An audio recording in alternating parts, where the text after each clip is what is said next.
nobody is sick, and nobody went to the hospital because they were sick. This is for a travel requirement. The tests are obviously false positives.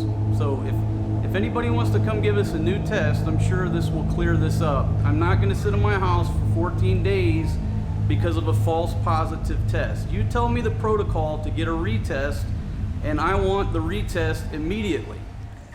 Alright, hey folks, how's everybody doing this morning? It's a beautiful day here in the Philippines. Just a few clouds in the sky.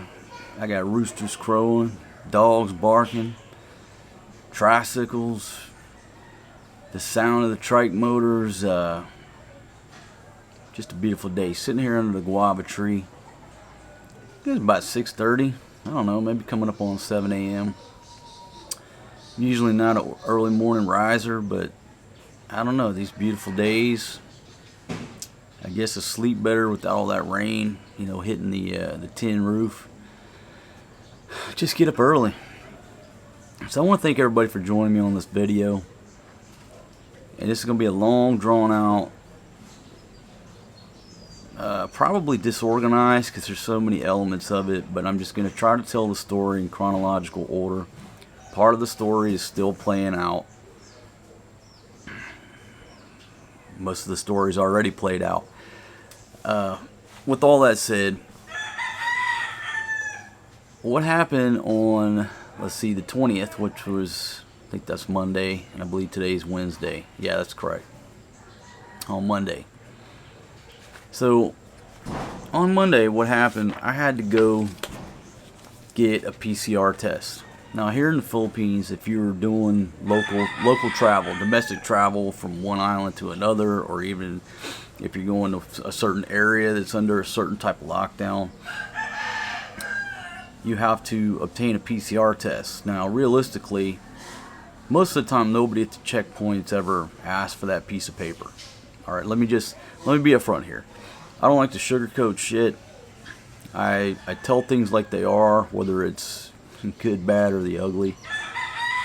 And so let's just be straight. Even if you're supposed to have a PCR test to go certain places, most of the time the checkpoints, they don't have the time to ask for every person in the jeepney, in the car. They don't have time to do that, right? So you can roll the dice and not get the PCR test. And worse the checkpoint's going to do is just turn you around, tell you not to go, right? But being a good boy that I am, trying to follow the rules these days, I had to go get a PCR test. Just for local travel. I'm not leaving the Philippines. I'm just going from one area to another. So that's what I did. For me and my daughter, my little girl. She's 3 years old. So we're here on Subic Bay. And so I decided to go to Olongapo. I was actually going to go to the Red Cross, which, if you're not familiar with SBMA is the old naval base. And if you go to the old SM, which is in the city of Olongapo, and you walk across that bridge, at the other end of the bridge, it begins the SBMA police, and they have different rules over there. You're supposed to wear face shields, even if you're walking around. Sort of strict on that. You're not supposed to have kids, out and about on the base, walking around. So when my taxi driver picked us up, I said, look, man, I got to go get a PCR test for me and my little girl because we got to travel. Okay, he said the Red Cross is the cheapest place to do it. Most places are charging $5,000. I think they were charging $3,600. So there's a little bit of money saved there. But I didn't want to go to the Red Cross, and I'll tell you why. Every time I go to SBMA, I'm walking around, or I try to get across the bridge, somebody singles me out of the group because I'm a gringo and yaks me about not wearing my face shield, while everybody else is not wearing a face shield. So I don't even like to go over there. So I was like, man, is there anywhere else? And he said, yeah, there's a place across from the old cemetery. And it's a diagnostic lab next to where the buses park. I said, dude, stop there, because I don't want to have to go to SBMA. So we stopped there. They said they couldn't do it for whatever reason. So we get underway, and then we just start discussing the fact that I have my little girl with me. And he said, if Well, let me back up and I'll tell you why we didn't go there in the car. Because the Red Cross testing is right across the bridge. It's next to Harbor Point Mall. So we try to go onto the base with my taxi, and they don't want to let my taxi on there. Like, if you want to get out, take another taxi, you can take the taxis on SBMA. You know, it's like a jurisdictional pissing contest. I said, I'm not getting out. Just whatever. It just reiterated the fact I didn't want to do business on SBMA. I said, dude, go find somewhere else. And also it was discussed, hey man, if you try to walk across the bridge over there, they're probably not going to let you walk across with your daughter because she's 3 years old.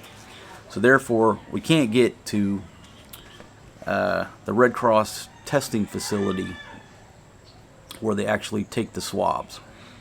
And I was like, you know what, forget it, man. I don't want to go there anyhow. So he said, all right, let's try this hospital, and I'm not going to name the name of the hospital because it's irrelevant.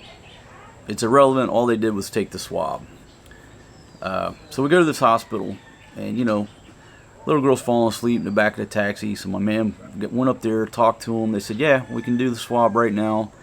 And I believe it was saying this like the same price. Like it wasn't $5,000. It was $3,600. I'll have to put it on the screen. So roughly $70 a piece versus $100 a piece. Okay, good to go. Gentleman comes out. He's got a little bag that has the testing stuff in it. We walk across the street, and there's an isolated room, which was like a sauna, because here in the Philippines it's hot. There was no air conditioning in there. That's really relevant. I'm just describing the conditions. So we go in there, and a gentleman takes my swab, and then, to my surprise, my little girl didn't even whimper. Now, she threw a big fit when we had to do our DNA test, so I thought we were in for a big fit. No, took her swabs, dun, we're done. I was like, man, I certainly appreciate that. I said, for whatever reason, she didn't throw a fit with you. And the DNA test was just swabbing your jaw. This is swabbing the inside of your mouth and both nostrils, which obviously a little bit of discomfort. So I thanked the gentleman and we left. Now that was, let me refer to the times here. That was on the 20th at, let's just say 4 p.m. Some bugs in my glasses. So on the 20th at 4 p.m., we took the swabs. All right, come home, go to bed. The next day, and my son fired up in there.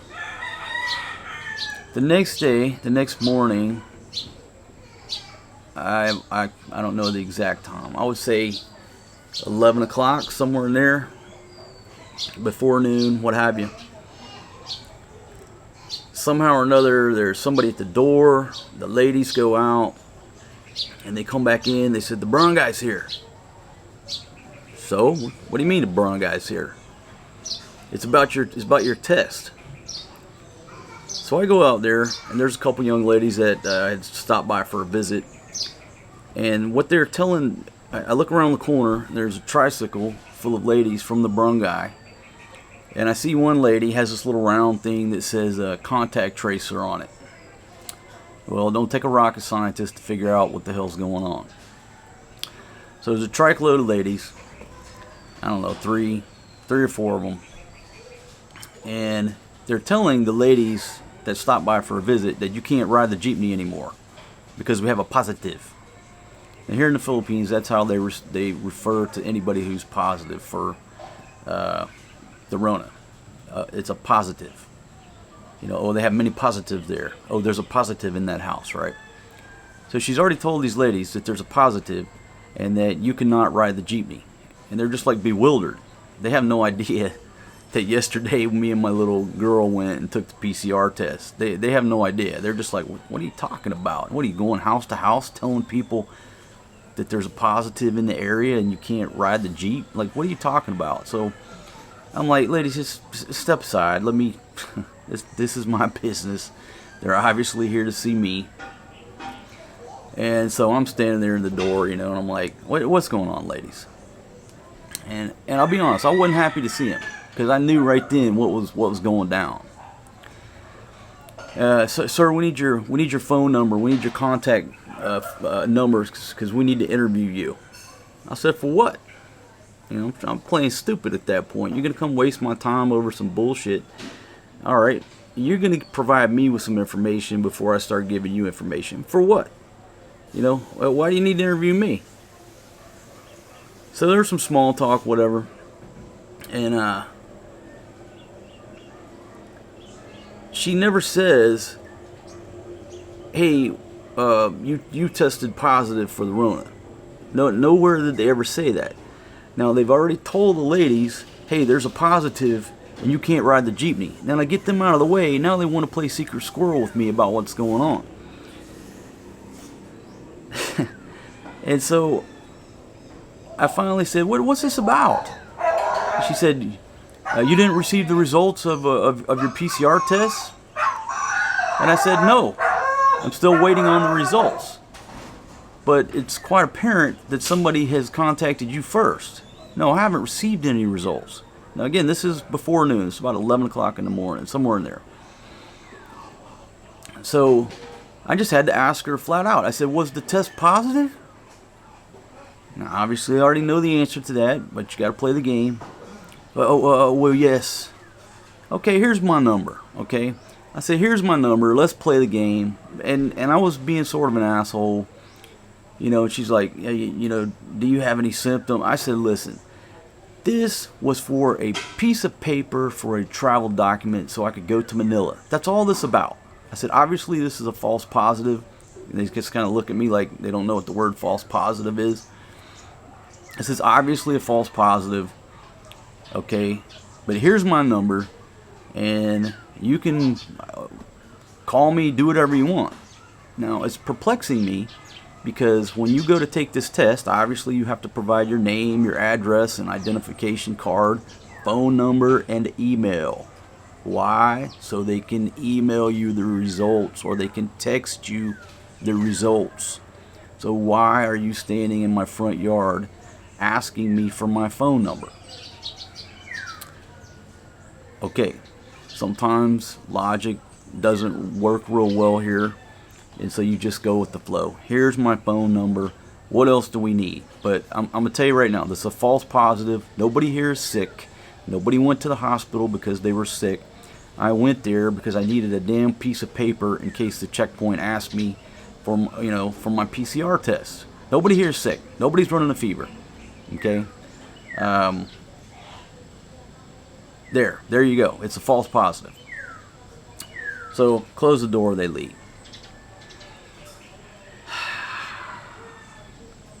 You can't make this shit up, right? And this is my luck. This is my luck. This is why I'm not too angry, because this is my luck. Trouble always seems to find me somehow. That's the story of my life. Maybe that's what makes things, and what has made things interesting in my life. Out of all the days that I go to get a piece of paper for a file, since this shit has happened, here we go. So a little while later, they call me up. "Sir, we need to interview you. You know, blah blah blah. You know, is this your name?" "Yep." "How old are you?" "Yep." And I said, "Stop." I said, "I'm not answering any more questions until I talk to my lawyer. All right, that's just the way it is. Anybody from government that wants to question me, I don't care who you are. All right, I'm not telling you nothing till I call my lawyer."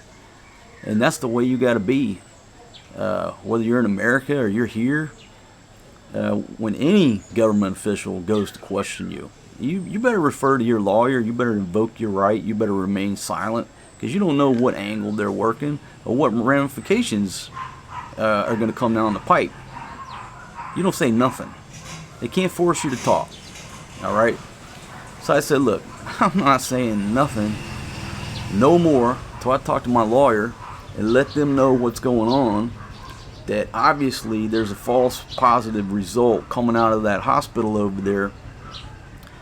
And oh, by the way, since then, a little birdie told me that there's been some other people that went to that hospital and got a false positive. And what's going on here? Are people trying to get money? Now, what I was told, listen, this is not coming from me. What I was told by somebody on the street between that conversation and between they showed up was that allegedly people were looking for some tip money to make sure that thing came back negative. Now look, I don't know if that's a fact or not. I'm just telling you what somebody told me on the street in having conversations with people about my predicament. So I told this lady, I said, I'm not saying nothing to you. I said it's a false positive. I don't know if somebody's trying to get money from me. It ain't the first time it's happened over here. So I got nothing to say. Let me call my lawyer first. And I said, she said, well, I told her, I said, and also right now, I said, I'm going to take a re-swab today. Well, sir, you can't. I said, listen, no, I'm not asking you. I'm demanding. Whatever your protocol is, I'm taking a fucking retest today. Not tomorrow. Not waiting for you to come over here and tell me I got a lockdown. I'm going to get a fucking retest. So I will follow your protocol, whatever your protocol is. If you have a test kit, come over here right now. I'll mask up, put my face shield on, and you do the re-swab.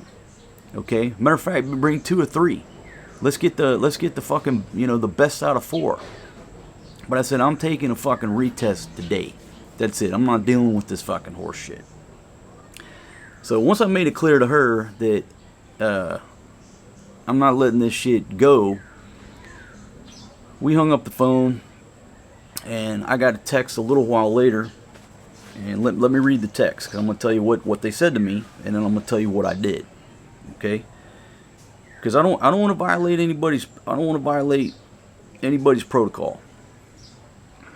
You can in situations you can remain silent, you can take no action and be okay, but when you take action against protocol or against the local law or regulation, that's when they get you in the trick back. Okay, so they text. I talked to my lawyer, and she said, hey, just get their names and numbers and we find out what's going on. She sends a text, and this is at 12:54 p.m. So say less than 2 hours. Maybe less time. Well, definitely, I'd say less than 2 hours. Good afternoon, sir. You are allowed to take the re-swab as soon as possible before the city declares you as an active case. You have given until tomorrow to take the re-swab, but if it would take more days, it won't be allowed. Then you have no choice to follow the protocol. You have to undergo 14 days home quarantine. Thank you. Okay. So once she clears me hot to go take the test,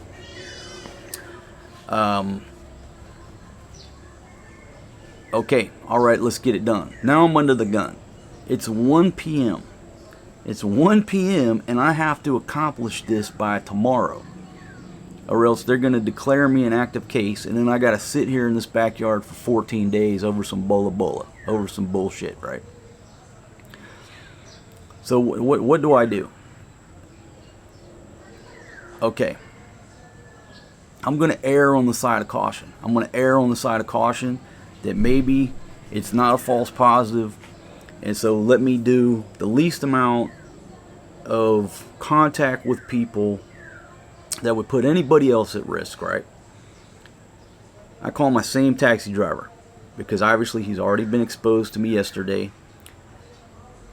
I have him pick me up, and for once I'm wearing my shit in the cab. We go I told him, hey man, take me straight to Angeles City.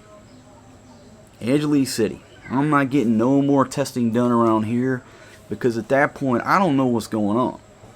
Folks, I don't know if the people in the hospital, I don't know what's going on, but I know this. I want to get out of this local area where the false positive hit me, and I want to get a fresh perspective where nobody's related to anybody around here, nobody knows anybody around here. I mean, you gotta seriously be concerned with these things. You know what I mean? That the guy working in the hospital or the person working in the lab is related to the people over here, trying to get some fucking Miranda out of me so they don't lock me down for 14 days. I don't know. Worse shit has happened over here.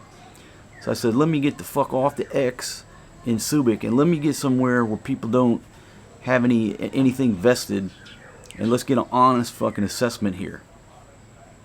Again, no symptoms, no temperature, nobody in the house. We just took the test because I needed a piece of fucking paper in case the checkpoint asked me to go to Manila. It's that simple. So boom, straight to a testing facility that I've used before in Angeles City. Wear my mask, my face shield, my grinding helmet. Brought my own pen. Didn't touch nobody. I used the utmost of care to avoid any contact with anybody during this process.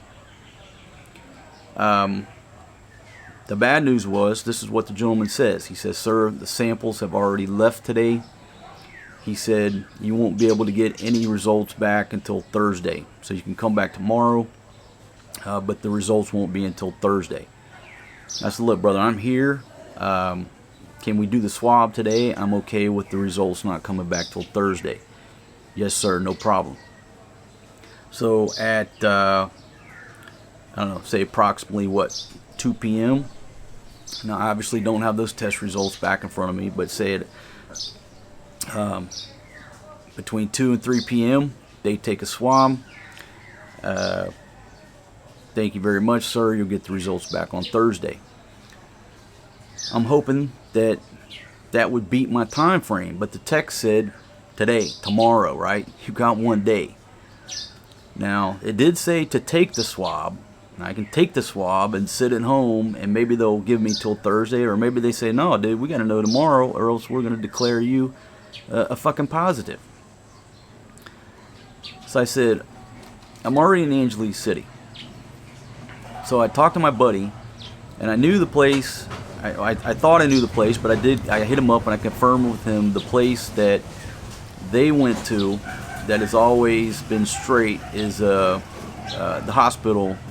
Clark was called Clark Medical Center, the real hospital, right, on the old base. So he said, yeah, that's where we went. But he said what you have to do is get online and pre-register, and if you go in the morning, you get the test results in the afternoon. Well, it was already creeping up on 3:30, somewhere around there. And so in my mind, I'm like, man, there's no way I'm going to have enough time to pre-register, get in there today before they close. So I asked him, I said, hey, what was the name of that place that gave you guys the false positives before? And he told me, and so let me tell the story. And again, this whole thing is hard to put in chronological order. I'll make a long story short. 5 people, okay, 2 married couples and one individual, one single dude, went to this place a while back, and I'm not going to name the names. If some of you sleuths out there can put 2 and 2 together and actually find out more information about that firsthand. But the basics are 5 people went, 2 married couples, and 1 single dude, took the test, and 3 out of 5 returned false positives. Okay, 20, 40, 60. That's a 60% false positive rate. Now, it was 1 member of 1 married couple and 1 member of another married couple who sleep together every night, and the single dude.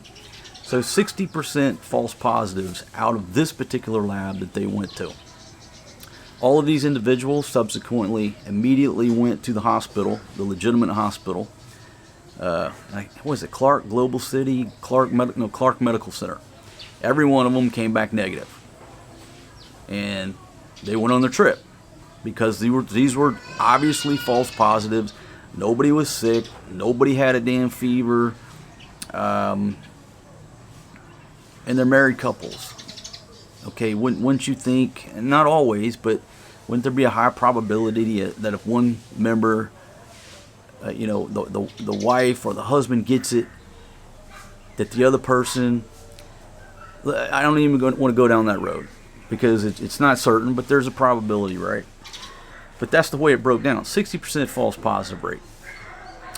And when I was told that story, I was talking to my buddy, and I said, yeah, Elon Musk, one of the richest men in the world, probably the smartest man on the planet, took 4 tests in one day. 4 tests in one day. 2 were positive, 2 were negative. At the end of the day, what the hell do you know? He didn't know anything. It was a 50% false positive rate.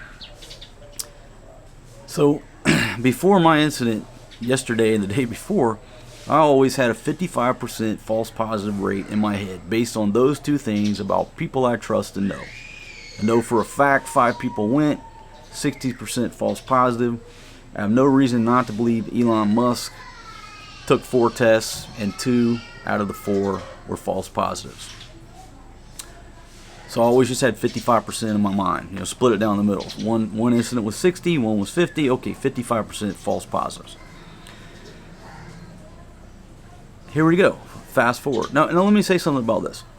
Okay, yes, we're here in the Philippines, and yes, the medical system here is far behind the United States or the West. Let's all admit to that. Yes, there are hospitals that are closer to being on par, but they're few and far between. The majority of the health system here, compared to the West, is basically non-existent.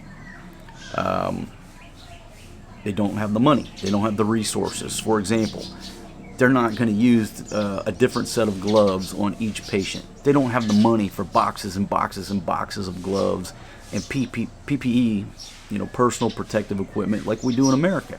This ain't Kansas.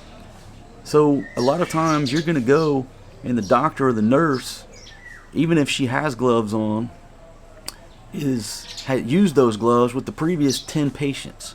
All right, it's the way it is, and you have to either live with it or get the fuck out, or pay premium money and go to a hospital, one of the top-notch hospitals where they do have the funds to do that. So I will concede to the place that I went to, number one, where the one test has come back. It's a local hospital. All right.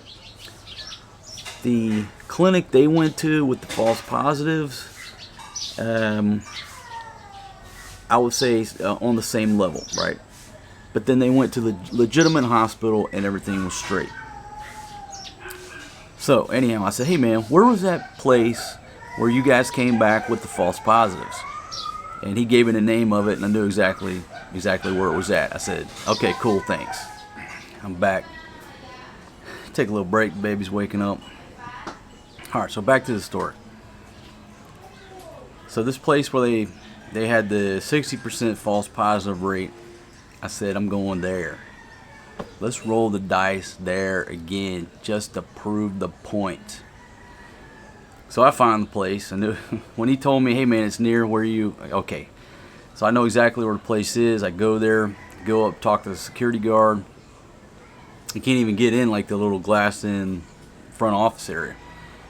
So then you go down in the parking garage, which is actually pretty genius, I guess, The testing thing is down in the parking garage in this little booth in the corner, away from everybody, so you don't even go into their office. All right, got it. I go down to the parking garage and tell the lady, there for the PCR test. And it was like 36. And I'm putting the numbers on the screen because I'm not looking at the receipt. But she said it would take 2 days to get the results back. And I said, I need the results tomorrow. And she said, well, you can pay an extra $1,000 and get it expedited. I said, that's me. No problem. Okay, so the first place ended up being over 5,000 pesos, which was, another $100 down the drain. I go to this place and close to another $100 down the drain, right? So she takes a swab. I go back up where the security guard is, and the girl comes out and hands me the receipt, right? So they actually had it down pat as far as not coming in contact with people. And the poor security guard, now he's standing out there with a grinding helmet, he's the only person that really came in contact with anybody at that spot. So as we speak, I'm waiting on the results. She said the results would come back by 11 o'clock this morning. I'm waiting on those results So I can call these ladies over at the barangay and say, come pick up a piece of paper, come pick up a negative result, and basically leave me alone. Okay, now let me back up so anybody says, oh, you're out infecting people. Once I left there, got back into the taxi, straight back here. Okay. So there we go. The utmost of universal precautions with the same individual who I was with yesterday. And the only people I came in contact with were the medical people. So anybody wants to say, oh, no, motherfuckers, I did. Okay. I know a little bit more about medicine than probably most of you listen to my voice due to past professions. So here I sit. No, I'm not telling the good part of the story yet. So I come back last night and I just decided, you know what it was? Wait, I take that back. I had not Googled it yet. I just, every now and then I look at CNN Philippines, just look at the headlines, and all CNN Philippines has talked about since this shit started is the Rona. That's all they talk about. The numbers of nobody is reading that. I can't believe that they're still posting these articles because nobody is going to CNNPhilippines.com and reading article after article about the day's numbers. Nobody gives a shit. I mean, half the time the website doesn't work anyhow, so I don't even know if they're really affiliated with CNN. Sometimes the fucking website's down, right? Maybe it's not a real news organization at all. I don't know. But they have an article. And I see this article and I'm like, oh my goodness. Okay.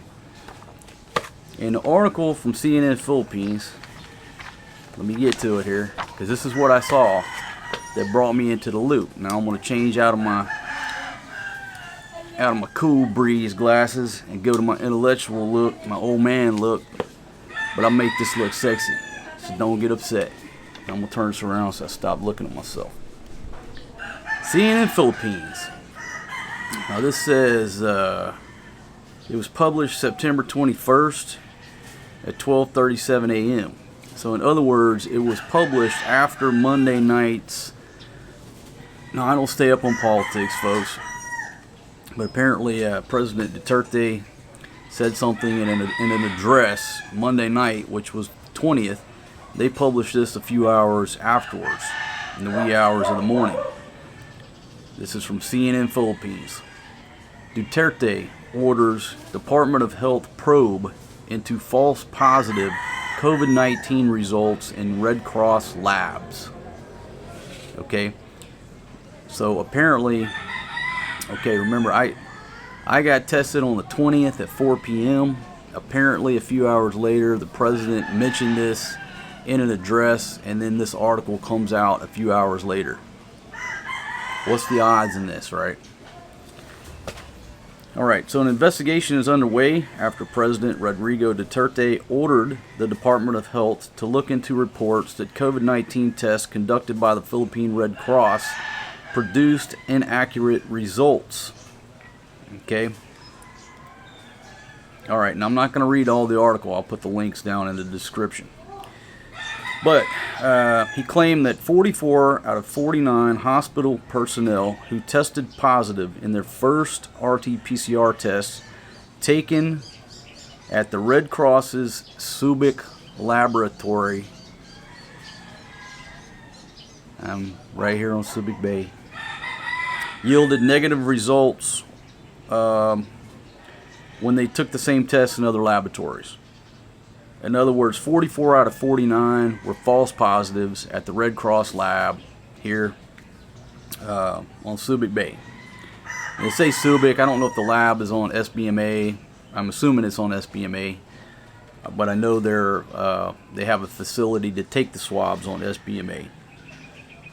He also claimed that 187 out of 213 personnel with the Presidential Security Group and some Department of Finance workers tested positive after taking the RT-PCR test at a Red Cross laboratory, but came out with negative results in their next test taken in other laboratories after 24 hours.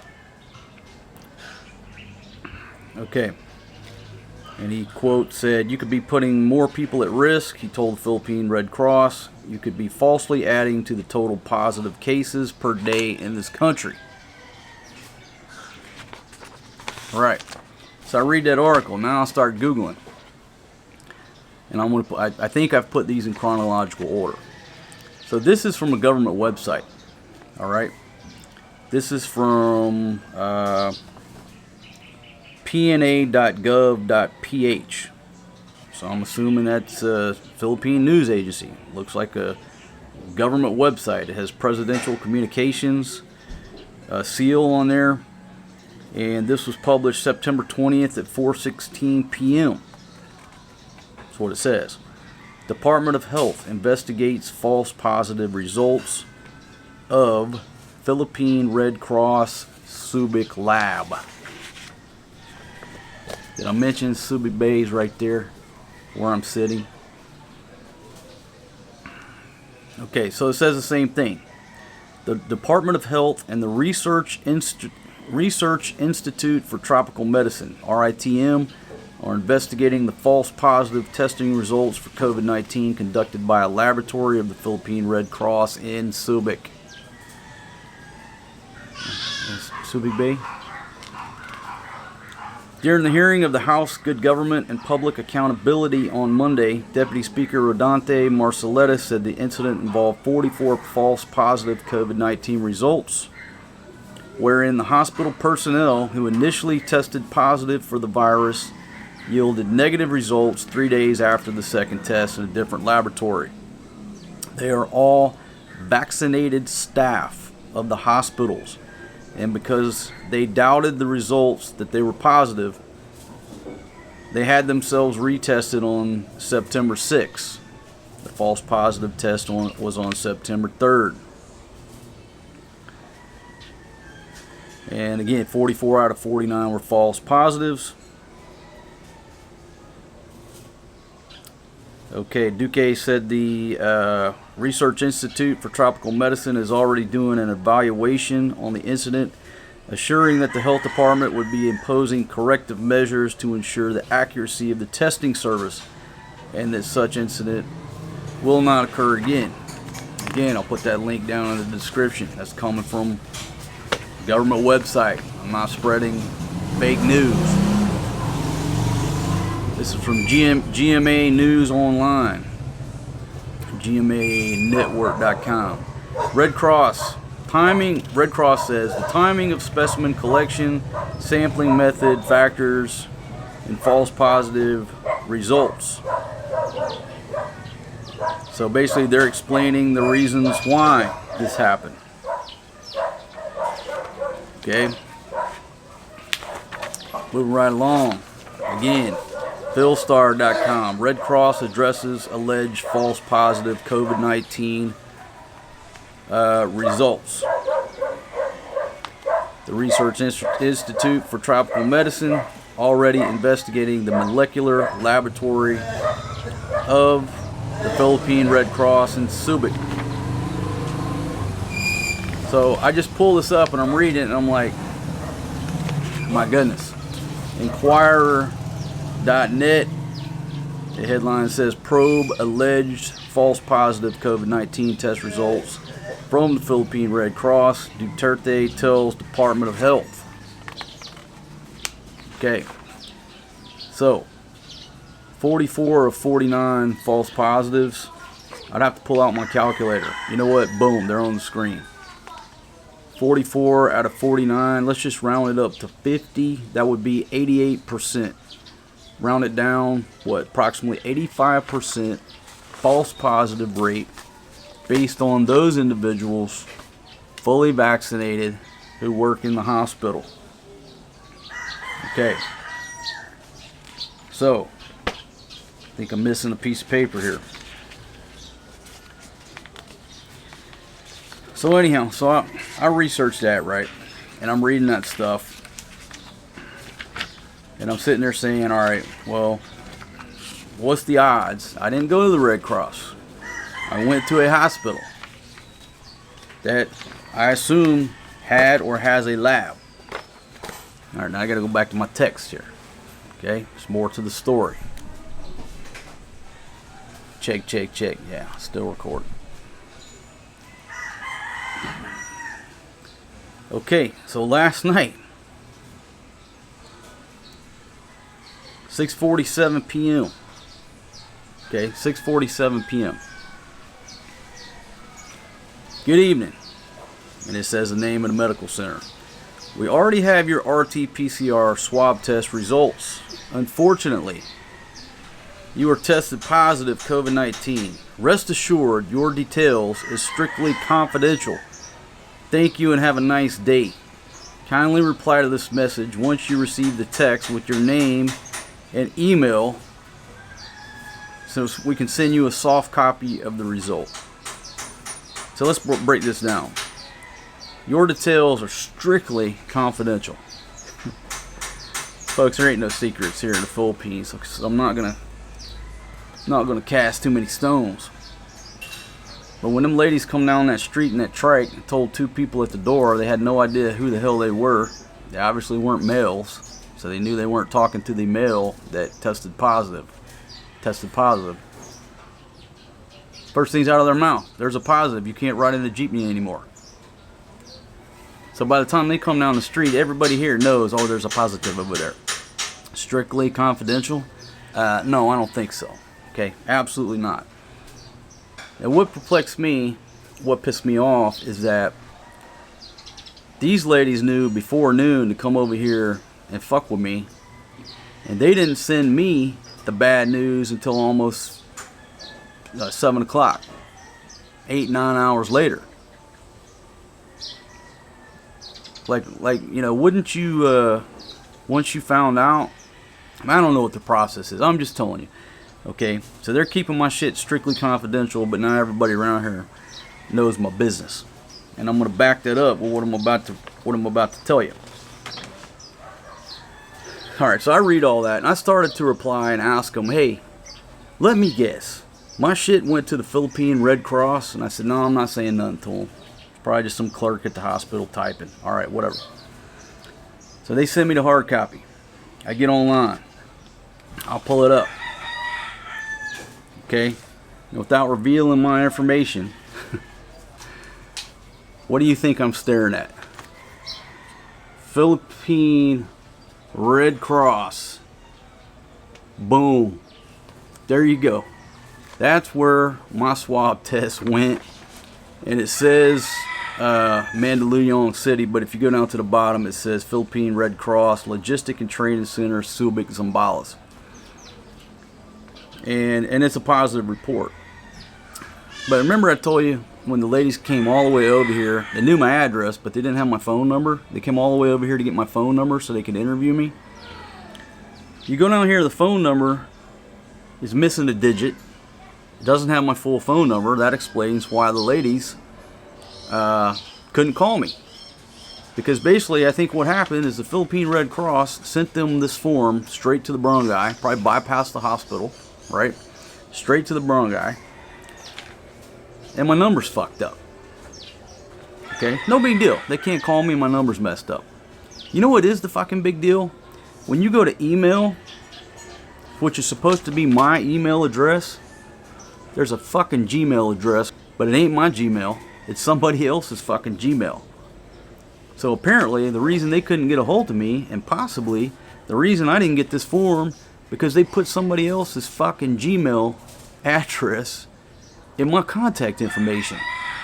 So you could assume that my shit got emailed out to somebody else with that Gmail address, but it's probably just somebody else's Gmail address that went to take the test, and they're so fucked up they can't write down a fucking phone number right, and they fucking put somebody else's email address. That is a problem, because now somebody else has my personal information, I would assume. Now, let's look at the times. Date collected, 9/20th at 3:59 p.m. Result date 9/20 at 11:14 p.m. So you're talking. Do you see my luck? Mere hours before I got swabbed, didn't know about any of this. Then the president of this country brings it up in a meeting and orders a probe. A few hours later, my test result comes back false positive, and then all these news articles are coming out, right?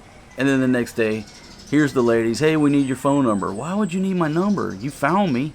Why do you need my number? Because either the hospital or the Red Cross fucked it up and put somebody else's email address. But my confidentiality is strictly confidential. But then I mentioned everybody around here knows, oh, don't go over there to that house, there's a positive. So that's what's going on now. Maybe you find that whole long story boring, but what's going to transpire today? Well, what I hope to transpire is at 11 o'clock this morning, in a few hours, I get the negative result from the lab that gave my buddies 60% false positive results. I'm rolling the dice on it. I'm rolling the dice that they're going to do me right this time. Okay? Because the Red Cross just did me dirty. So assumably, if that comes back negative, then I call the brown guy, ladies, here you go, have a nice day. You know, I'm going to hand them this stack of documents here that I've printed out. I'm sure they've already heard about it, but if not, I'm going to hand them this stack of documents and say, you might want to read these articles. So when you get this information in from the Subic Red Cross lab, you might want to take that into consideration. They're not, because they're just going to follow the protocol by the checklist. But I'm still going to hand them the stack of articles. So that's where we're at. If the folks are late getting the results back, maybe they put a time frame on me. It just depends on when they want to declare me a positive. So that's what I'm working with right now. Sitting here in this chair, I'm praying that those results come back by 11 a.m. and nobody declares me locked down for 14 days before then. Give them the results and they go away. If the results don't come back today, I might get declared a positive, and the way the text message read, once you get declared, that's 14 days sitting in this chair right here.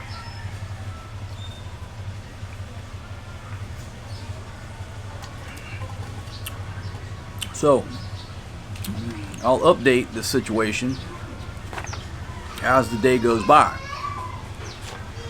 But here's the irony in this. The irony is, hold on, somebody's coming by that's selling something or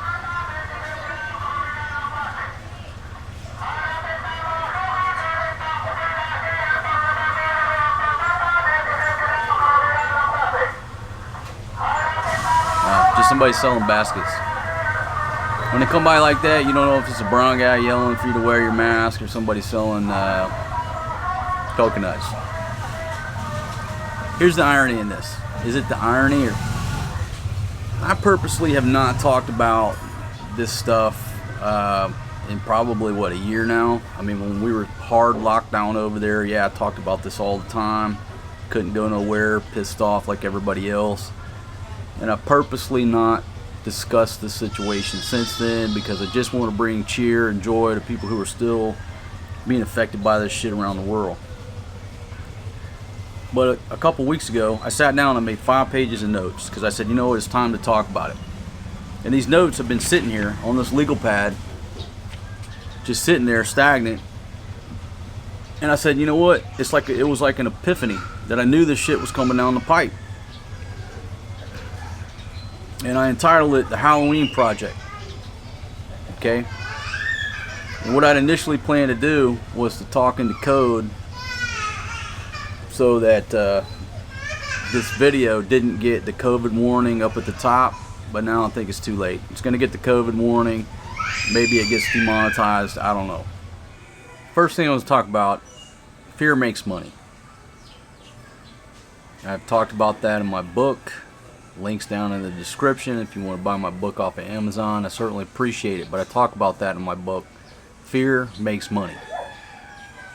Fear will cause a person to either do something, don't do something, take action, take no action, buy something, don't buy something. Fear is the number one motivator to control people, and it makes money. Look at anything. Look at the Vietnam War.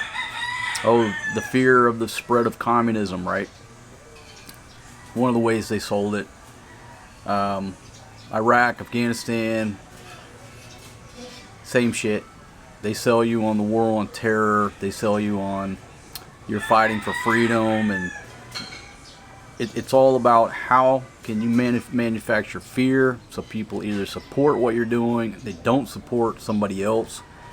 The drug war since roughly 1973 is creating fear, which allows others to spend just enormous amounts of money the way they want to spend it, and you don't question them. Now, during this current period, the manufacture of fear has been around this virus. Again, let's go back to what I first said. Fear makes money. Look at all the money that's being made based off of fear. Now, I'll try to follow my timeline here so don't get out of order. Vaccines are not cures. People have been getting the flu vaccine for how many years now? But you get the flu vaccine, it's a guess on which strain of the flu is going to be prevalent for that year. So you get the flu vaccine, you can still get the flu. It's not a cure. It's the same way with this vaccine now that was hastily created. We've had how many years to perfect the flu vaccine that works, and it's a 50-50. Take it or leave it. Comme ci, comme ça. This vaccine is no different. They're pushing this vaccine. It's a 50-50 guess of whether or not it's going to be effective. Okay, let me just go to. I saw an article when I took these notes. It said 80 cops, I think down in Manila, tested positive, and they're all fully vaccinated. Okay, well, you go back to the vaccine is not a cure. It's not a 100% prevention. But you can't believe the testing. Because I just told you, in my mind, it's at least a 55% false positive rate. So 80 cops tested positive, fully vaccinated. But you go back to this article here, and what was it? Like an 85% false positive rate? So can you really believe that 80 cops tested positive? No, you can't believe it. You got to factor in anywhere from 55 to 85% false positive rate. And then the rest, if they did, that tells you that the vaccine doesn't work 100%. Same as the flu shot. You can still get the flu. Get the Rona shot, you can still get the Rona. Those are scientific facts. People have asked me, am I an anti-vaxxer? No, I'm not. You look at my shot card. I've had every immunization known to man and then some that I didn't need. Alright? Just throughout the years, working in the medical field, working in law enforcement, going to Iraq, Afghanistan, traveling the world, I've been immunized for every damn thing under the sun. With that said, did I take a flu shot every year? No. Because it's useless. It's a money-making scheme. I'd rather just, roll my dice. Either A, I get the flu and I stay at home for a few days and deal with it. Or B, I don't get it. Well, I want to waste $100 on a flu shot and feel like shit for a couple days, when there's a possibility that I might not get anything and not feel like, just feel wonderful the whole winter. So, I'm not an anti-vaxxer. I'm a realist. Certain vaccines that I was required to get to go to Iraq or Afghanistan, I really didn't want to get. I didn't want to get the anthrax, but this is how they get you. Yeah, sure, it's your choice. But if you want to get on that plane to Iraq and go to work and deploy, you're going to get the fucking shot. You're going to get the immunization. It's the same way they're going to force all of us to get this. Eventually, it's going to be, if you want to get on that plane, you have to be vaccinated. It's just how they get you, right? Did I think that I needed half of those shots to deploy? No, not most of them. But hey, I did it because I had to get on that plane. I had to go on that adventure. But again, do I take the flu shot? Hell no. Don't give a damn about the flu. Even though 500,000 people per year die of the flu. It's just not something that I'm concerned with. It's the same way I'm not concerned with this Rona. It's one of those things, it's take it or leave it. If I get that vaccination, is it going to kill me? No. It ain't going to kill me. I'm in great shape. I'm a pirate looking at 50, but I'm not scared of that vaccine. It's just useless. It just pisses me off that you're basically forcing me to take a flu vaccine, that they're going to force you to take this every year from now on. They're going to push this shit on you every year from now on, just like they pushed the flu vaccine. And all old people and people who are scared to live their lives are going to flock to get this shit every year. And then half of them are going to end up getting it anyhow. Okay? That's how I feel about it. Am I anti-vaxxer? No, because I guarantee you I have more immunizations on my shot cards. I actually have 2 because I have so many. I have more immunizations than anybody, and I don't say anybody, but most of you listening to my voice. But the flu and the Rona, don't give a fuck about. Comme ci, comme ça. You know, I'm not going to get that fucking vaccine unless I have to get on a plane. That's it.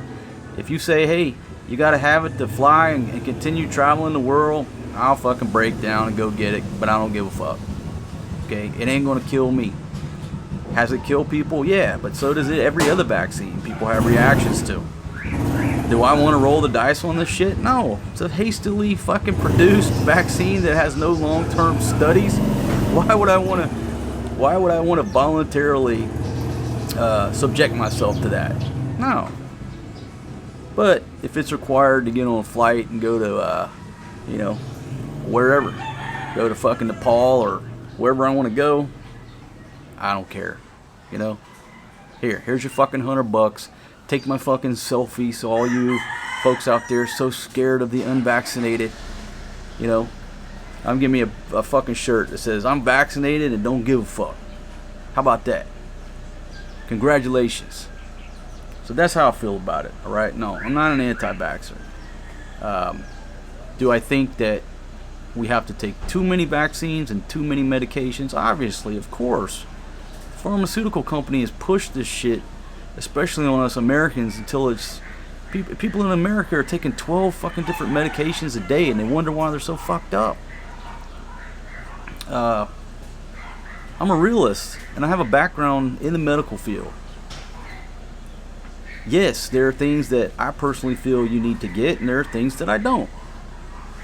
But if you put 10 doctors in a room, they're going to come to different conclusions, just like I'm coming to a different conclusion than many of you. There's different opinions. The only difference is, during this current horse shit, for some reason, nobody can have a dissenting opinion anymore. The practice of medicine. You are practicing medicine. That means things change. People come up with new ideas. Treatment modalities change. Up until this shit. Now nobody can practice no more. They have to do what fucking Google says. Which makes no sense. Moving right along. Alright. Some of you are going to say, but people have died, you heartless bastard. You're going to kill people if you don't go get a vaccine. People have died. Don't you know that? Yeah, well, people die from cancer, heart disease, the flu, car crashes, beaver attacks, and old fucking age. We don't close the globe, and I don't fucking gotta cry for every one of them. That's the way it is. 50,000 people a year die in car crashes in America. My heart goes out to their families. You want me to sit here in this chair and fucking cry every day? If you cried every time somebody died in a car crash, you'd be crying nonstop, because 50,000 divided by 300, what is that? That's a lot of people per day. Alright? A lot of people per day die in car crashes. You want me to stop driving a car and sit here and cry for them every time somebody dies? No. Let's see. We already talked about the testing being skewed, right? Alright, now here's the thing. We talked about this with the hospitals. When this shit happened, all of the elective surgeries and people going and getting their normal treatments, normal surgeries, all that stopped. So all of the surgeons, the OR people, operating room people, all the support staff that normally, no, not support, all the staff and support staff that normally operate in a hospital, a lot of them got laid off. People think, oh, the hospitals are overflowing. Okay, well, maybe certain places and certain ICU wards were, but what about people who needed heart surgery? The heart surgeon, right? These people could not conduct normal business, which generated normal revenue for a hospital. So if you're the hospital administrator, here you are, 80%, 90% of your staff cannot work because there's no elective surgeries, there's no normal stuff going on, and that means 80% of your revenue is down, and you still got to pay the rent, keep the lights on. What are you going to do? Here comes the government and it says every person who dies or is diagnosed with COVID-19, we'll pay you money. We'll give you money, free money. So you have a Knights of the Round Table meeting with every doctor that's still on staff, and you say, hey, look, the government's offering us X amount of dollars for every COVID death or every COVID patient, and I need you guys to be team players. And at first the doctors are like, no, man, we're not going to falsify stuff. You know, we're doctors. That's falsifying the statistics. It's going to skew the research. I'm not going to lie. And then the hospital administrator kind of leans forward and says, okay, let me explain something to you. Explain something to all y'all. Yeah, you're doctors. You swore an oath and you don't want to falsify records and stuff. But let me explain something to you. Your check depends upon the hospital's check. You want to get paid? If the hospital don't get a check and we don't got enough money, you don't get your check, motherfucker. And then so you got all these doctors looking around this round table. They're looking at each other, and it finally sets in. They're smart because they're doctors. Then motherfucker picks up a pen and says, how you spell that COVID-19 again? Is that with a dash or no dash? Coronavirus, is that one word or two? Everybody starts taking notes so they know how to fucking put that shit down there, because they want to get paid. They got mortgages to pay. They got fucking child support to pay. They got alimony. They got to go to the country club when it reopens, right? It's the same way the world over. Anywhere that the government has offered free money for this shit, it's going to be skewed. They got to, because they don't have the normal revenue coming into these facilities.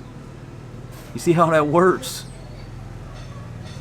Motherfuckers around the globe were trying to figure out how to spell coronavirus and COVID-19 so they could write that shit on death reports. Write that shit on a diagnosis. Dude coming there with his leg half chopped off. Motorcycle accident secondary to coronavirus. It's about money, folks. Here's a quote from my dad on October 30th. He said, if I'm going to die, I'm going to do it on my own terms.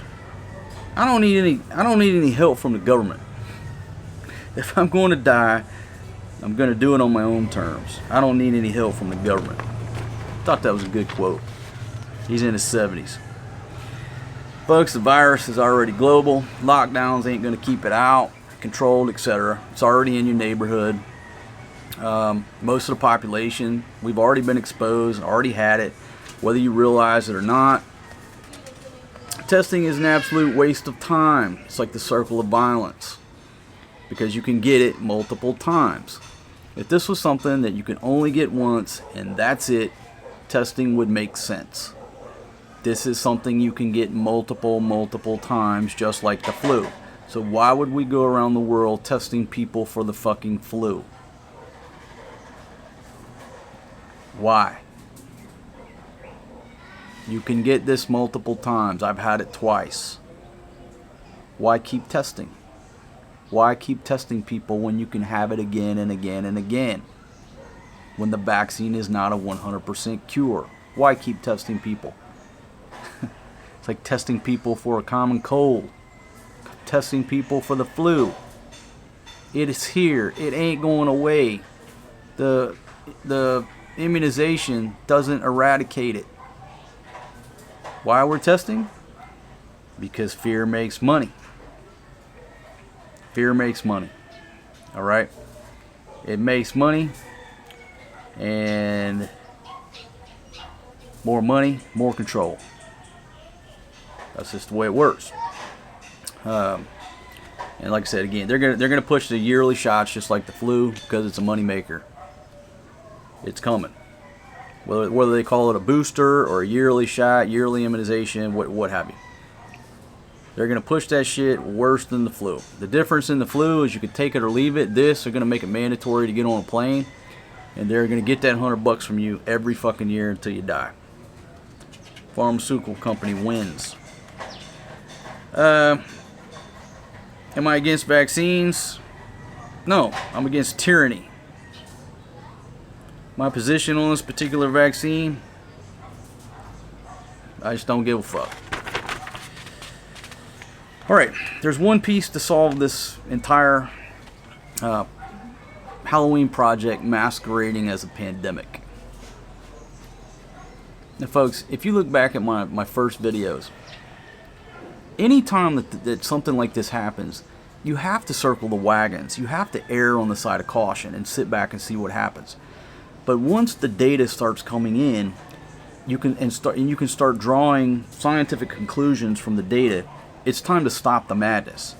The problem was, once the data came in, we didn't stop the madness. We're continuing the madness because people aren't reading the data. Fear makes money. Everybody that's in control wants to keep that control because they've never had that level of control before. They don't want to give it up. So the initial response, I'm not saying is bad, because if something new came out that was a killer, you have to circle the wagons and do it quickly. The problem is that all governments around the world have now cried wolf, and nobody's going to believe them. Once the real killer comes out, nobody's going to believe them. Alright, so one piece to solve the problem is to stop testing. You have to ban testing. Immediately stop the testing and end the lockdowns.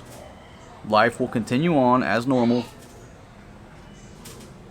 but nobody will be afraid anymore. That's why it's not going to happen, right? Because testing is the gateway to fear, and fear makes money. Somebody you came in contact with today probably has the Rona. You didn't know it. You didn't pass out. You didn't die. But you go home at night and you watch fucking CNN or pick any news outlet, and they tell you about all this fear and all these infection rates, and you're scared again. But you already went out in the world, went to work, stopped at the gas station, went to the market, went out to get some food, whatever. You did your normal life. You weren't scared to do that, right? Most people aren't. I guess there's some of y'all still hiding out in your basement. But you don't get scared until you go home and get programmed by the news. And then you get scared again. Let's see.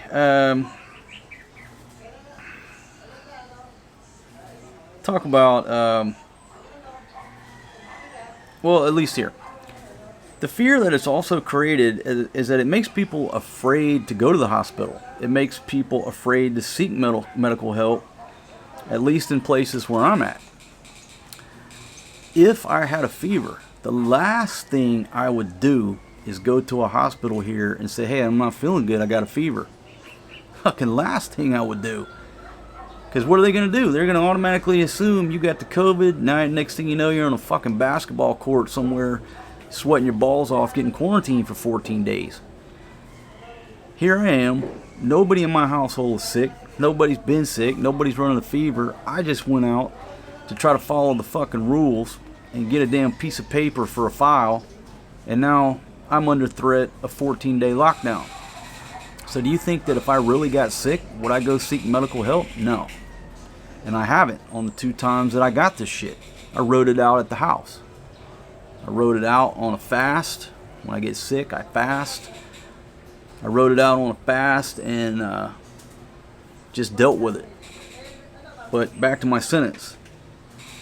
This situation and the way that we're ostracizing people around the globe because of this shit, printing their name and fucking, oh, did you hear, this actor got the COVID. Who gives a fuck? Who fucking cares? The president of so-and-so got, who fucking cares? How is that news to me? Before we didn't print, Bill Gates got the flu. Who gave a fuck about Bill Gates getting the flu? But now if he gets the COVID, it's news. I don't care. How's that helping me make money? How's that helping me put rice on the table? It's not. So, it's really caused this fear of not wanting to go seek medical treatment. At least in me. In the place I'm in. If I get sick, I'm riding the shit out till I die. That's just the way it is. Let's get a little conspiratorial here. Even though this video is just telling my story, informative.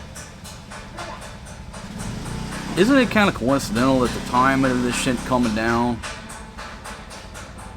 during the middle of this shit is when the U.S. government decides to disclose that UFOs are real? Isn't that kind of coincidental that all of a sudden we start acknowledging and releasing videos and an official report saying that there are unidentified flying objects in the sky that we don't know what the hell they are, that are displaying characteristics that aren't within our realm of technology? I mean, is this whole lockdown shit part of the alien disclosure coming? Are we about to open up the books and figure out 100% definitive? They're going to lay it out and let us know, hey, we're not alone. Which some of us already know, but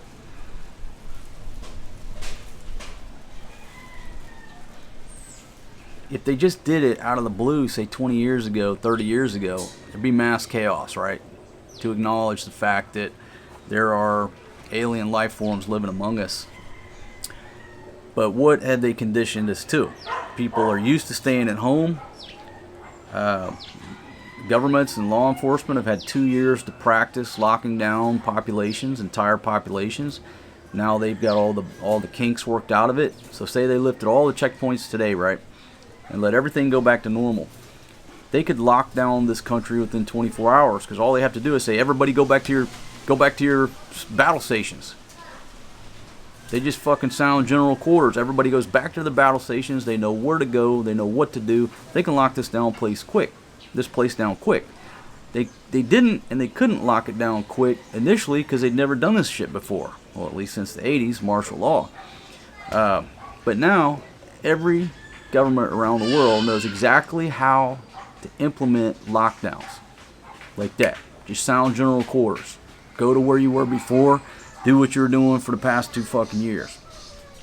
So anyhow, is this part of the alien disclosure?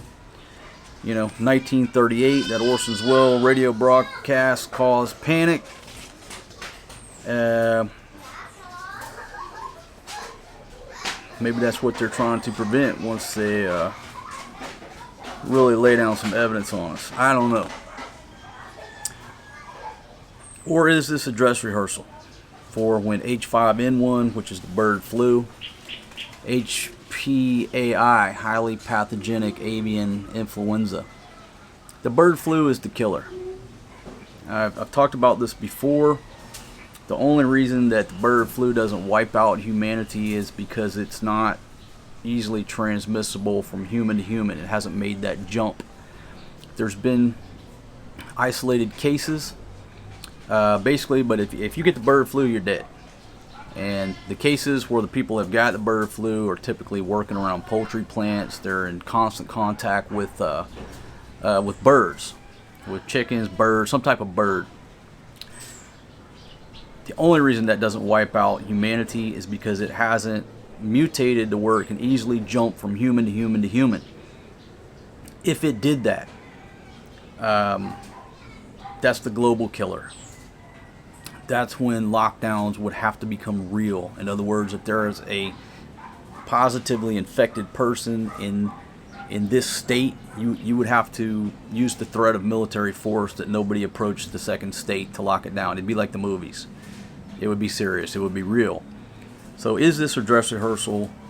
Because before all this shit came down, there was debate on the bird flu about whether or not they should even undergo gain of function research on the bird flu.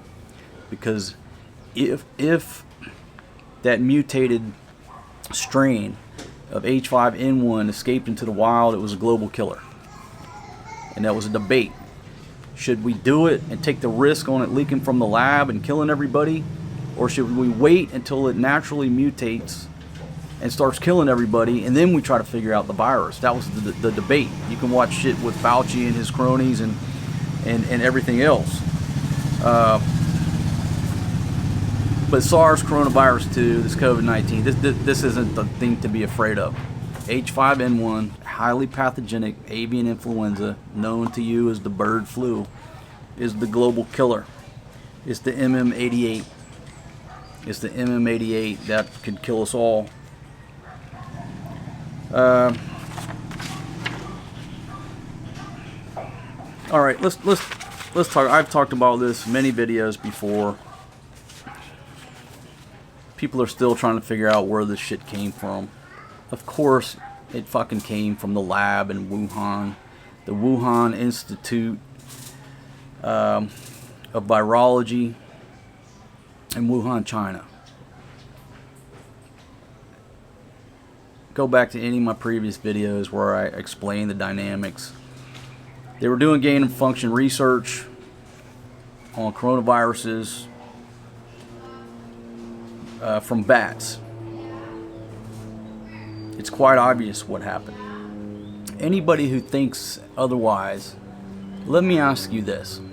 Okay, here you have a level 4 lab in Wuhan, China, doing gain of function research on coronaviruses with bats that Fauci funded, partly funded.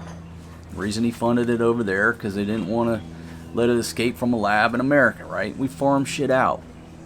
Americans are very guilty of imperialism. We're not going to test shit on our own population. We test it on, poor kids in Africa or countries, developing nations, right? Why do this gain of function research in America in case it gets loose? Do it over there in China on the other side of the globe. If it gets loose, it kills the Chinese. It don't kill us. I mean, that's a horrible standpoint from humanity's perspective, but realistic and understandable. So they're doing the research there. So anybody that thinks it didn't come from the lab, let me ask you this, okay? How many years have people been exploring caves? We have people who, you call them cavers or whatever, they explore caves for recreation. They go deep into these caves without wearing oxygen. There's bats hanging above them, shitting everywhere. There's bat shit on the floor. They're exposed to these bats. Maybe they, do it every weekend. How many fucking decades, hundreds of years, thousands of years have people been living in fucking caves and exploring caves, and we didn't come up with this new strain?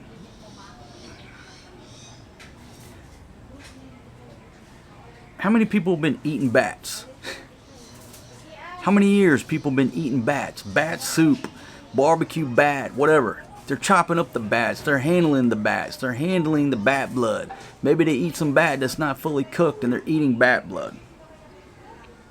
What about fucking bat guano?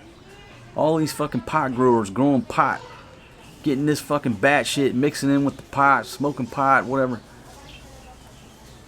We have been living with, among, near, very close to bats, and this shit didn't pop up. It didn't pop up naturally, but all of a sudden it pops up in Wuhan, China, where there's a level 4 biolab doing gain of function research on coronaviruses from bats, and you still don't believe it came from that lab? Up to you. At this point, who cares? Listen. The intent of research, well, I guess not all military, but to understand how a virus behaves, you obviously have to research it. To understand how to develop a vaccine against anything, you have to research it. And one of the techniques in research is gain of function. All right? It doesn't matter. It doesn't matter. You know, but when you see people in China going to strawberry festivals not wearing a mask, and, you know, people in America were going to sporting events, life is returning to normal, and then as I sit here in this country, you're supposed to wear a mask and a face shield, a grinding helmet, and then because of a false positive test from an obvious lab that's under some type of either too much pressure, or their equipment is contaminated, or their test kits came from China and they're expired or they're old. There's obviously a problem with this Red Cross lab here. Now, I'm not picking on them in particular, because I already told you there's a 55% false positive rate in my mind, global. That's what I believe. With this lab, it's like an 85%.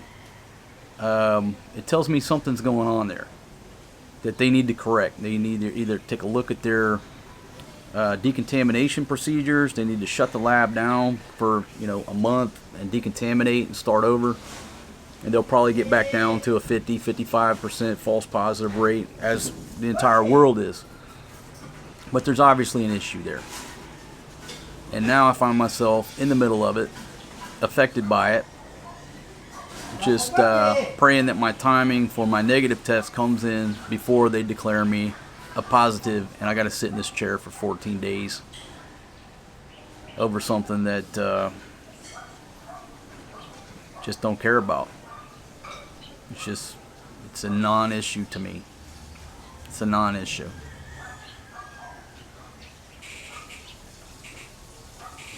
If they showed up today and said, hey, if you take this vaccine, you can travel anywhere in the world. No quarantine, no mask, no face shield. You can go back to traveling the world. You and your crew, you can do anything you want. Bring it on.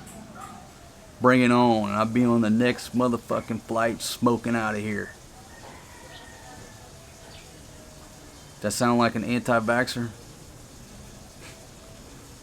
But until I have a fucking motivation or a true reason, you're wasting my fucking time. There you go. That's my opinion on the subject right there, okay? One more note. Yeah, we're responsible for HIV due to our research in Africa. U.S. We're responsible for the HIV around the world. You can do your own research on that, okay? But this ain't the first time we farmed out dangerous research to other countries and there was blowback. HIV. U.S. is responsible for that. Alright, folks, that's where we stand. Now, all I'm going to do right now is say, if you're not a subscriber, bottom right hand corner of your screen, hit that overstay road sign, ring that bell like Rocky. Yo, Adrian! It's me, Rocky. Who's that ringing that bell? Anyhow, subscribe to my channel. I certainly appreciate it. And I will just pause the video until I get the results, and I'll update you on the day's events. Will I be locked down in this chair off of false positive results from a troubled Red Cross lab? Stay tuned. Alright folks, I got that call 0855. And when I talk about luck, is it bad or it's some crazy luck? Maybe I shouldn't say I have bad luck. I have crazy luck. The lady from the barangay called me, and as I'm speaking to her, telling her, hey, I've already taken the test, I'm getting the results back this morning, I will call you within a few hours. The email pops up. While I'm on a 2-minute phone call with this lady, the email pops up. Alright, let me put my reading glasses on. Okay, so here we go. Time of collection was 15:40, 3:40 p.m. yesterday. Okay. Pathology, let's see, result. SARS coronavirus 2, causative agent of COVID-19 viral RNA, not detected. Interpretation, negative, negative, negative. Okay, now this is done at their laboratory, apparently. So it has nothing to do with the Red Cross. Nothing to do with the Red Cross. So we look at the time hacks. On the 20th, I mean, this is less than 24 hours. Okay, let me go back to let me find my first piece of paper here. A stack of papers that I'm gonna get to these ladies today.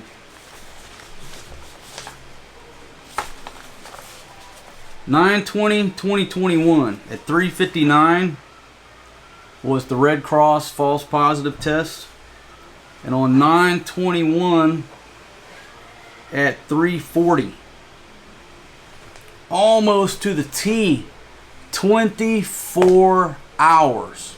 24 hours later, it's a miracle.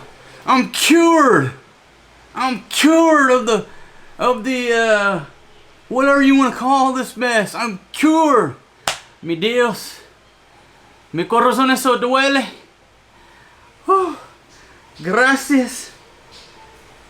It's a miracle. I'm cured.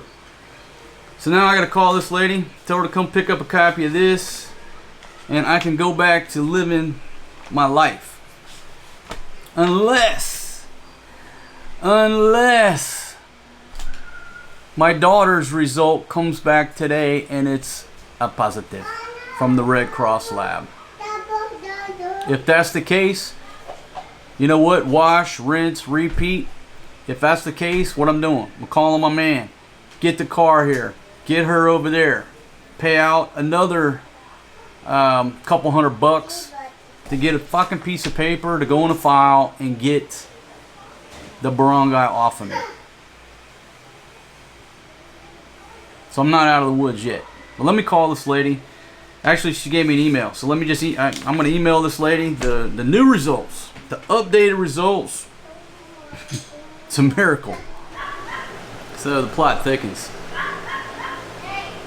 So, I'm not sure what I updated on the last clip, but basically, talked to the barangay folks.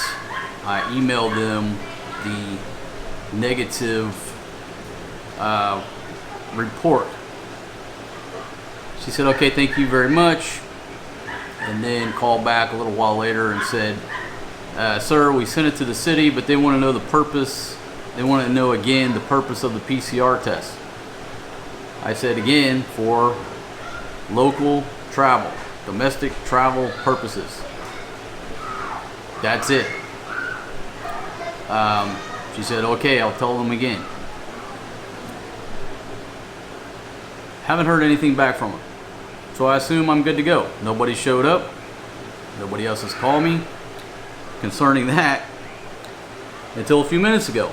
I get a call from a young man asking for my daughter. And I said, well, I'm her father. She's 3 years old, so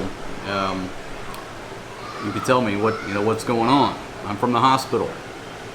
He says, sir, we can't get a reading, something to the effect of, we can't get the test to validate, or the swab is invalid. We need to re-swab the patient. So I said, look, man, I said, to be honest with you, I'm not interested. We're not coming back there because you sent our samples to the Red Cross lab that's under investigation and it returned a false positive on my test. So I'm not bringing my little girl back there. It's not going to happen. And when he said that, or when I said that, the kid was like, oh no, he actually said, oh shit. Sir, let me call you back. Blah, blah, blah. It put the kid in a state of disarray. I don't know if he was reading off the wrong report. I have no idea. But he was so flustered for like 30 seconds. I'm like, look, man, just call me back. And I hung up on him. So I have no idea what the mix-up in her paperwork is going to be. Whether it's her test is just invalid, or if he was reading off the wrong report. I have no idea. But I'm waiting on this young man to call me back, and he's either going to say, again, the test is invalid, or B, her test is negative, or her test is positive. With my luck, her test will probably return a false positive, and again, I'll have to take my ass back on the road show tomorrow to Angeles City, because I'm obviously not taking her. None of my crew is going to have any PCR tests done around here. They can't get their shit together for whatever reason. And again, I'm not casting stones. Maybe they're overworked, they're under the gun, they're understaffed. I'm sure that's the case. I'm not making excuses for them. I'm just trying to provide a little understanding of why this disorganization is happening. But it's not just one thing. It's a false positive. It's screwing up my phone number. It's putting somebody else's email on my report, and or emailing my information to the wrong person. Now you call up and you don't got your shit together again. So at this point, you know, again, I'm waiting on him to call back, but I just have to, anybody that's listening to my voice around here, if you have to get a PCR test and you have the ability to get to Angeles City, I highly recommend you do it there. You do not do it here in Subic. There's a good chance they're going to send your swab to this Red Cross lab. And until they get their shit together, go to Angeles City and get it done there. I'm not saying it's going to be perfect, but you just don't want to do it here. This saga is still continuing. I still don't have my little girl's negative results. So we'll see. I'll update you all in a few minutes if and when this young gentleman calls me back and see what he has to say. Okay, so obviously I don't want to get the young man on the video, but basically what he said was, you know, I texted you many times this morning, I called you, which is not true. I'm not calling him a liar, but again, the wrong number was on the paperwork. So he did not text me many times. He texted somebody. He probably emailed somebody, but it wasn't me. But he reiterated again that her test was invalid. I need to bring her back there. I told him no, thank you. That's not going to happen because my test returned a false positive. So we will not be coming back there. And he's like, well, sir, you know, you can't refund. They're not going to refund the money. And I said, I'm not as concerned about the money, okay? Because if I bring her back there and you send her swab to the same flawed lab, I'm going to have a tricycle full of barangay people doing the same shit over and over and putting me back under the gun. So, no, bro, we're not coming back there. You keep that money. Enjoy, because there's obviously a problem at the Red Cross lab. So have a good day. And he was sort of bewildered that I didn't care about the money.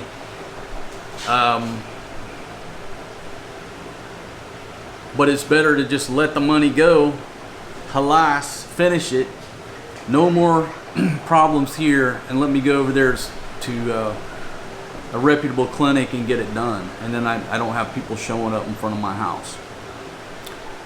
Now with that said, I want to close out the video by saying, look how much money it cost me. And I'm not looking, it's not in front of me right now, but it cost me over, what, 200, you know, whatever I showed you. It cost me that money, and I had to eat it. Now I'm a foreign guy, so if I eat that much money, it's not going to bankrupt me. It's not going to be devastating to me. Obviously, I didn't want to waste that money, but they gave me no choice.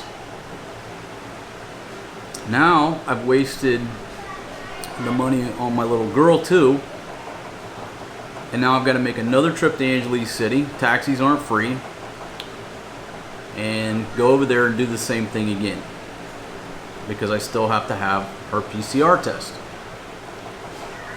So add up the money. Let's just double it and add in the cab fee, and boom, there you go right there. So we double it, add the cab fee. That's how much I'm out, when I should have been out, what was it, $70 each plus a cheap cab ride to Olongapo. My point is this: imagine the average local who has been victimized by this false positive test, right? Folks, some people over here make $200 a month. That's average for a lot of people. Now, some people make more. Hell, some people make less working construction off the books, what have you. So imagine a person that's making $200 a month goes over there, takes $70 out of his money, his or her money. That's devastating. That is a devastating hit to their pocketbook. Then imagine when it comes back with a false positive, and they got to sit at their house for 14 days in quarantine and can't work. So you get hit with a left, and you come back, get hit with a right. Then you got to come up with 70 more bucks to go get a retest. That's $140 when you're only making $200 a month, $250. Devastating to the average local person here. And that's one of the reasons I'm making this video, because I'm trying to speak up for them, because they're not speaking up. They just eat it. It's a positive about the culture and a negative about the culture. You know, Filipinos are very passive folks. They just let it go most of the time, right? And I'm a redneck, and I don't. And me and my wife have, you know, been in situations where I wouldn't let something go, and she's terrified that I'm speaking up and speaking up for ourselves, because the way she is and the way her family has taught her and the culture is to just be quiet, just let it go. I'm like, no. You know, so that's why I'm speaking up, because this ain't free. It is hitting people in the pocketbook because y'all can't get your shit together. Number one. Number two, what do I say? 55% false positive rate to begin with on this shit. And all you're doing is crippling people who can't pay that big money. It's horrible. You know, I just look at it as it's part of life. All the bad things that happen to me, it gives me material for what I do. I'm in the entertainment business. But the poor guy over there trying to work and get a PCR test because he's got to go to Manila and work, and then gets a false positive and is sitting at the house for 2 weeks, my heart goes out to him. It really does. So there you go. Is the saga over? No, it's not. I'm still waiting on my other test to come back tomorrow and see what that lab says. Now that's coming from the lab that I have some trust in and I have a history with them. Let's see what it comes back. Maybe it comes back another false positive and I got the tricycle mafia out front looking for me. We'll see. I'll update I'll do a new video once me and my daughter go to Angeles City, and I'll let you know how it goes and how it plays out. But I think maybe I wait until tomorrow to get the last test back, third test, to add it to this video. Then we'll close it out and we'll go from there. But again, you know, folks, most of the time when I do reviews, like if I go to a restaurant and I don't like that restaurant, or I go to a hotel and I don't like that hotel, it just doesn't make it to a video on my channel. There's enough negativity in the world, you know, that I try not to put out the negativity, but at the same time I have to put out the reality.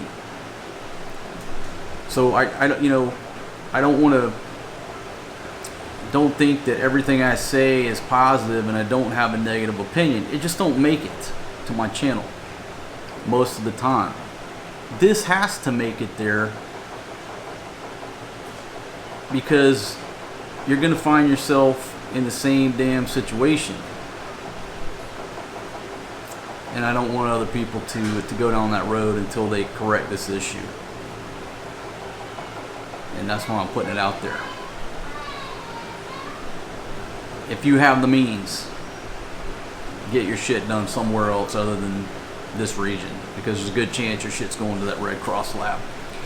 All right, I'll update you one more time. See you tomorrow. Okay, so the results are in.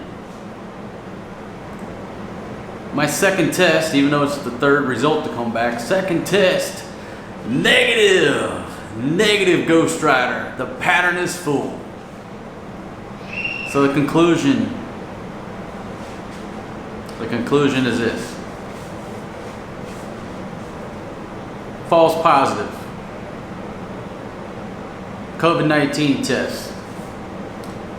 Results from the Red Cross lab. Less than 24 hours. Less than 24 hours. 2 independent labs. 2 different labs. COVID-19 tests come back negative. There you go, folks. That's my experience. Nobody showed up at my door since then messing with me, so apparently they accepted the first negative result. But I'm walking around with 2 negative results to just back up the horse shit, right? So I hope you got something out of this video. Maybe you didn't. But the only thing I hope you take away from this video, if you are here where I'm standing, I don't recommend you get a corona test around here. Folks, I'll see you guys on the next one. Thanks for joining me. Peace out. Fauci!